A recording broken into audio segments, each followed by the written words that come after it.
বন্ধুরা, তোমরা সবাই কেমন আছো? আজকে আমার রেসিপি চিতই পিঠে, যেটা আমরা পশ্চিমবঙ্গে আজকে পিঠে বলি। এটা কিন্তু আমাদের এখানে মূলত পৌষ সংক্রান্তির দিনে নতুন সরাতে বানানো হয়। আজ আমি সেই রেসিপিটা আপনাদের সঙ্গে শেয়ার করছি। যদি ভালো লাগে লাইক, শেয়ার, কমেন্ট আর সাবস্ক্রাইব করতে ভুলবেন না আমার চ্যানেলটা। দেখুন, প্রত্যেকটা পিঠে আমি দেখিয়ে দিচ্ছি। দেখুন কি সুন্দর হয়েছে। আমি যেভাবে বলেছি ঠিক ওইভাবে করবেন, খুব সহজেই উঠে যাবে। খেতে কিন্তু এটা ভীষণ ভালো হয়। আমরা কিন্তু মূলত এটা খেজুর গুড় দিয়ে খাই।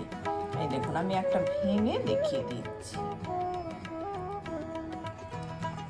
দেখুন কত সফট হয়েছে।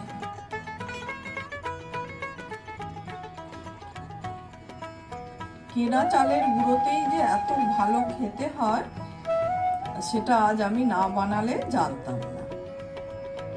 খুব ভালো লাগলো। আপনারাও এইভাবে বানান বাড়িতে আর আমায় লিখে জানাবেন কেমন হয়েছে। আমি কেনা চালের, আতপ চালের যে গুঁড়োটা হয় সেইটা দিয়ে দিচ্ছি। চিতই পিঠে বা আজকে পিঠে বানাবো তার জন্য এবার আমি জল দিয়ে দিচ্ছি। এবার আমি 1 চামচ বেকিং পাউডার দিচ্ছি, কখনো সোডা দেবেন না।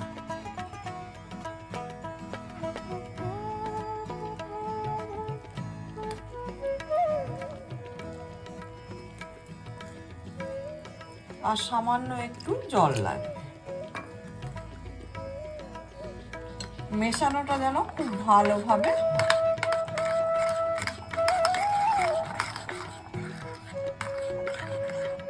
পুরোপুরি খুব ভালোভাবে মিশে গেছে। একটু সময় নিয়ে ভালো করে মেশাতে হবে।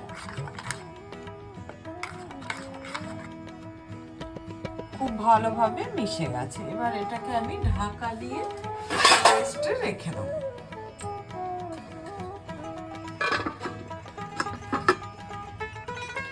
আধ ঘন্টা হয়ে গেছে, আমি ঢাকাটা খুলে দিয়েছি।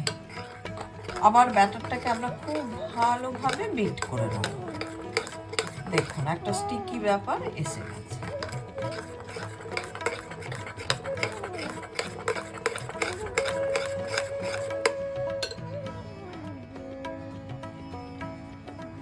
আমি চিতই পিঠে বানাবো বলে মাটির সরাটা নিয়ে নিয়েছি। এবার তাতে আমি একটু অয়েল ব্রাশ করে দিচ্ছি।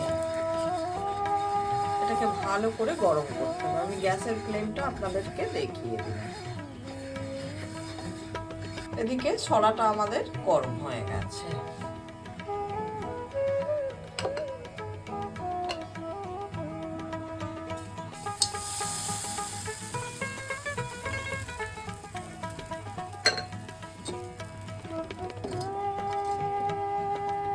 সেই সঙ্গে একটা ভিজে কাপড় দিয়ে দিতে হবে।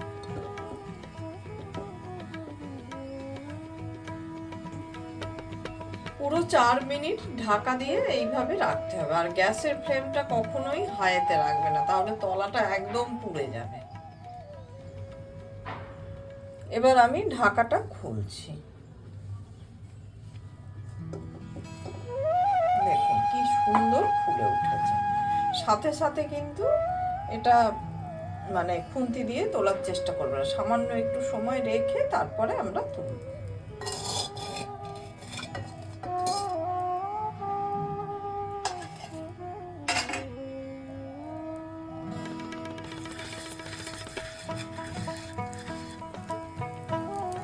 ওই একইভাবে তেল বুলিয়ে দিলাম, দিয়ে আবার আরেকটা আমি বানিয়ে নিচ্ছি।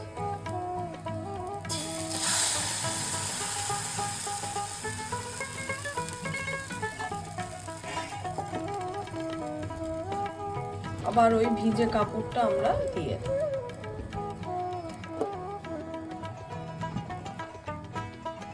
আমি আরো আরেকটা পিঠে তুলে দেখিয়ে দিচ্ছি আপনাদেরকে। সাথে সাথে তুলবেন না, সামান্য একটু সময় রেখে দেবেন, তারপরে তুলবেন।